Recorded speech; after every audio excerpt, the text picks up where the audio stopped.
This is a facehugger. By now, if you know about the Alien franchise, you will know about this iconic, strange, weird-ass hand spider octopus-looking thing. What everyone usually knows is once this thing is on you, you're toast, and you usually can't avoid it grabbing your face and forcing its organ down your throat to impregnate you. Nasty. Yes, you can get pregnant by these things without even getting the tip in the right orifice. Which makes me wonder, why do they choose the face? Maybe it's easier to disable something with the face so they can put you to sleep? Because if they went in through the back end, I could just imagine how that would not only look, but how it would feel. And could they still put you to sleep through your ass? I'm just saying humans have teeth. It's weird. Anyway, the main question of the day is, how would you survive a facehugger attack? Or how do you prevent one? Let's have some fun. So the first step in knowing how to survive a facehugger attack is knowing how to recognize a facehugger. As said before, the facehugger is a creature from the Alien franchise. It's a small, fast-running thing that will stop at nothing to get its host. Facehuggers come out of these eggs that are laid by xenomorph queens. The xenomorphs are a species of hostile, aggressive, and very territorial aliens that, compared to us, Earthlings, are the perfect predators, and they reproduce by bringing home live food, meaning any creature they can find, like us, sitting on their face, not really, but putting them in a nest full of eggs, or ovomorphs. Inside of each of those eggs contain the hand swirly tail kissing things that are called facehuggers. Inside the facehuggers are the embryos of a little baby xenomorph. The facehugger is like a mediator, and I guess you can call it the xenomorph stork, because it carries the egg to the human, except the human, or whatever animal is unfortunate enough to meet this thing, doesn't want the baby. Facehuggers attach themselves to a victim's face, and they have the ability to impregnate them via this long proboscis organ, which they use to drop the embryo deep inside the body of that organism, a feat that the organism doesn't even remember happens after they get up, even if they see the facehugger right beside them. That little embryo nestled in the middle of the organism is going to feed on everything around it as it grows very rapidly. After the facehugger leaves the embryo in there, its job is done and it dies, or it ceases to function. The facehugger's body has finger-like digits to help it cling to the host's head. Its long tail also provides balance while climbing on ceilings or walls. So even if you want to hide by going up very high, you cannot escape the facehugger. Of course, unless you are behind some doors or in some kind of container or barrier between the thing and you. And make sure it's a hard enough barrier, because if it's just glass,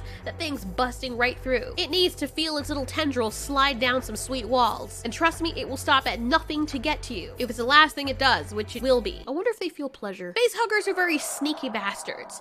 They're going to be as quiet as possible. They can leap very high. They can climb up behind you. Stealth is their main game if they know that's how they're going to get their prey. So always be on the lookout. If you're in an area where you know there's xenomorph around, expect there to be facehuggers. It's like if you wake up and you're chewing on something and it looks like ant legs, expect that an ant crawled in your mouth. Just use common sense. It would be helpful to have something like a shield in front of you, or something that you can use to swap the facehugger away, or something very wide that you can use to block the facehugger's attack, or slap it away to give you time to get away. Just understand that if you take a shovel or whatever it is you have on you to slap this thing away, it's not gonna stop. They're very durable, hardy things. You can hit them real hard and they'll still keep coming. And just be careful, because if it grabs onto you and you cut it the wrong way, it has acid for blood just like the xenomorphs. If that gets on you, that's gonna injure you. Hopefully it doesn't get on the wrong spot. Conventional weapons kill it quite easily. Fire, bullets, all that stuff. While they're leaping, if you're a good shot, or you can keep them away from you, that would be great. Pouring gasoline on them and setting them aflame would be a great way to do that. Fire is very useful. But if you don't have any of those weapons handy, you can use your hands to shield your face. Hold your arms up in a boxing position, but so that your fists are level with the top of your head. This is so hopefully you can punch the facehugger off of you, but just be aware these things are very, very strong. Also, practice evasion tactics. If it's jumping straight at you, it can only jump in a straight line. So your best line of defense is simply moving out of the damn way. Facehuggers like to leap at their prey, right at their face. And I don't know why people in the movies who should just stand there and let it happen, but my main thing, or reflexively, if you've ever played dodgeball, I was great at dodgeball. You see it coming towards you, sidestep out of the way or you duck. The facehugger, lucky for you, doesn't have wings or fins, so it can change direction mid-air. So you have some time to duck and weave. That would be a great way of escaping. And honestly, that thing is going to have a few seconds of recovery time until you can find something to lock yourself in. Just understand that the facehugger can wait a very long time while you're locked in there, so you're gonna have to be planning a method of escape while you're locked in a locker or behind a door or wherever it is you are.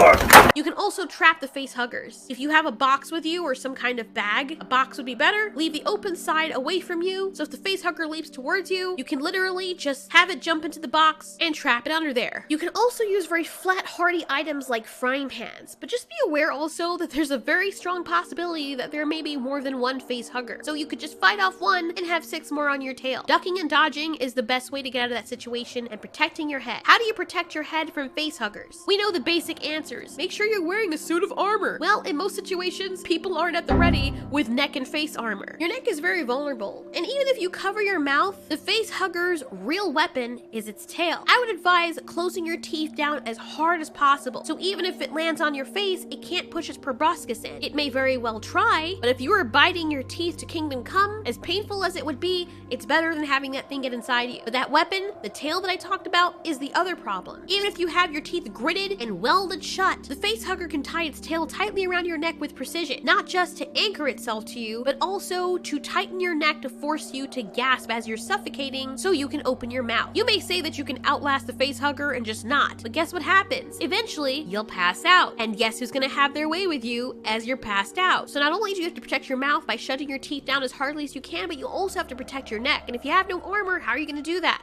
Well, the best way to do that are your arms. Now this is very tricky because if you don't hold your arms in the right position, the face hugger could get you. What's important is that you keep your arms or hands between your neck and the face hugger's tail. The face hugger's tail is like an anaconda's grip, so there is a likely chance here you might not win this struggle, but it does give you a chance, at least so you won't suffocate to death. Don't even think about trying to squish it off of you by banging it into things, because if it bleeds, that acid gets on you, you could possibly die. Now here's a method that you could use, and the reason why you try to use this method is because if you try to use any other method, you wouldn't have as much leverage as you would with this method. I don't really have any demonstration pictures on here because it's a weird ass way of doing things and I'm too lazy. I got flowers to sniff and shadow monsters to nurture. Take your right hand, yes, right now, so you can get an idea of what I'm talking about. Take your right hand and open it so that it is flat, like you're about to give someone a high five. And keeping your hand like that, stick your whole arm out in front of you like you're ready to shake someone's hand. Like that, but with your hand positioned like this. Now you're gonna take that hand and place the back of that right hand on the left side of your neck, still open. Then do the same thing with the other one. You should feel weird, but both of the back of your hands are supposed to be on your neck, on the alternate sides for each hand. So the back of the right hand is on the left side of your neck, near the front, and vice versa. If you're running through a whole bunch of face huggers, provided you don't trip and fall, this would be a great way for you to hold your hands. Why? Because even though it feels weird, if the face hugger gets around you, it cannot slip its tail past your hands because they're flat on your neck,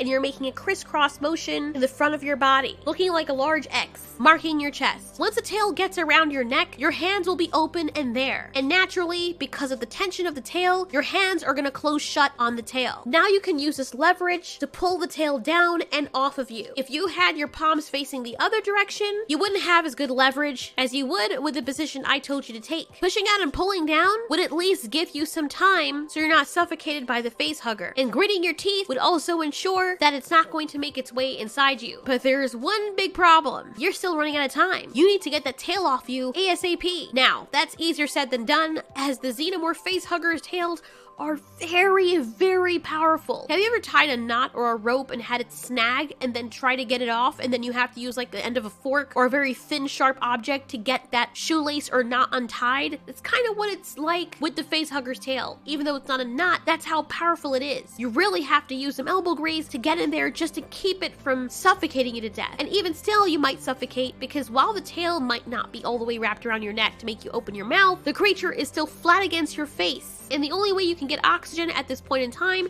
is if you open your mouth and let that sweet, sweet, long, slimy organ inside. If you're by yourself and you have no one to help you, you could try putting something between you and the face hugger by carefully removing one of your hands. But doing that is very tricky because now you won't have the strength of both hands pulling down the tail and keeping them from suffocating you.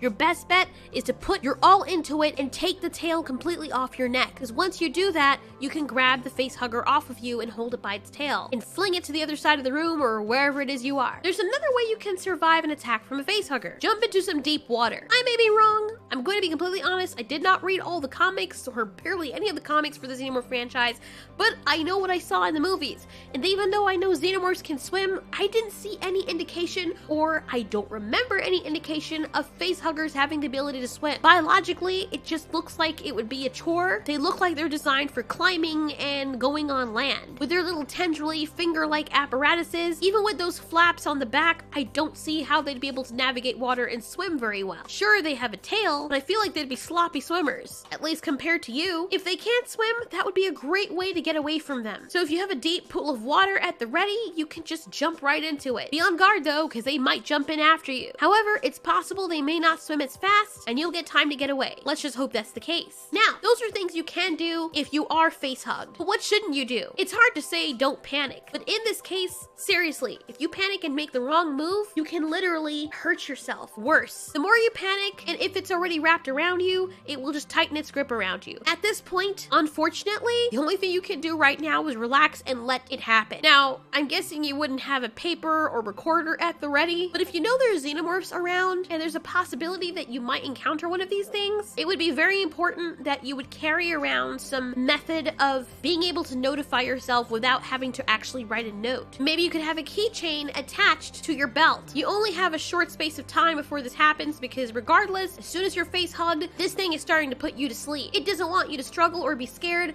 It wants to just do its thing. So you won't be struggling for very long. It has a very powerful anesthetic, and it also makes you forget that it was ever on your face. Your survival counts on you being able to remember that your face hugged in the first place. So if you have a method, like a certain button or light that you've practiced feeling to know what it feels like, if you don't have a little portable recorder you can put on a keychain, make sure you press that or pull off a key or doing whatever you're doing, something that could be very fast. Maybe it's a little flashlight, one that feels different than the other flashlight that you have on you, a mini flashlight that you turn on so that even though you're walking around, hopefully you would have made it a habit to always check what's on your person so you don't leave anything and you'd see that the light is on. And the only time that you would know the light would be on is because you were face hugged and you don't remember. Having a notification system on your person could mean life or death, providing that the world isn't completely, totally post-apocalyptic where there's almost no humans whatsoever. There must be areas where there's a doctor or someone who could do surgery. Maybe they can get an x-ray done to see how far along the xenomorph is. If xenomorphs lived among us, no doubt they would soon find a way to perform these surgeries to safely get them out of people. If it was done in Prometheus, it should be able to be done with Xenomorph XX121 or other forms of the xenomorph. Get to the surgeon or this clinic or hospital immediately. On your way there, if you don't frequent a place or pass through an area because there's lots of xenomorphs, it's possible you can risk going there to pick up a special item you couldn't before because it was too risky. From what I've seen, and I could be wrong, xenomorphs leave you alone if you already are carrying one of their embryos. They can smell or sense it inside of you. There's no need for them to attack you because you already have one of them growing inside of you. And the best thing for the propagation of their species is for you to walk along your merry way and go meet up with some of your friends so that the baby can come out and infect those too. But don't slow down because every moment this little xenomorph chestburster baby is growing very fast. If you can pop an ibuprofen or 3, some kind of narcotic, that would be great because you might start feeling a bit of discomfort that can preclude you from getting to your destination. It's also good for you to get some pain meds in, like a lot of them, because chances are, depending on what state the world is in, when xenomorphs are just willy-nilly walking around, you might not have the option to go under, so you might feel everything. If a lot of people are getting these surgeries, it's possible you can run out of medication very fast. You might have to feel everything. Unfortunately, if you don't have any of those options, it's best that you just off yourself because you're gonna be in for a very rude awakening or putting to sleepening, however you say it. Nobody wants to die with something eating its way out of your freaking chest. Even though I heard there was a survivor, I believe in the comics, but come on, chances are, especially if you don't have a doctor on hand or you can't get to one quickly, that's not gonna happen. Yeah. So that's how you can survive a facehugger attack. That's how you can also prevent one. You should take those preventative measures because I'm sure humans are very resilient and they're gonna try and find ways to create some kind of medication that can abort the xenomorphs. Thanks so much for watching. This has been Ultiori. You ask, we answer.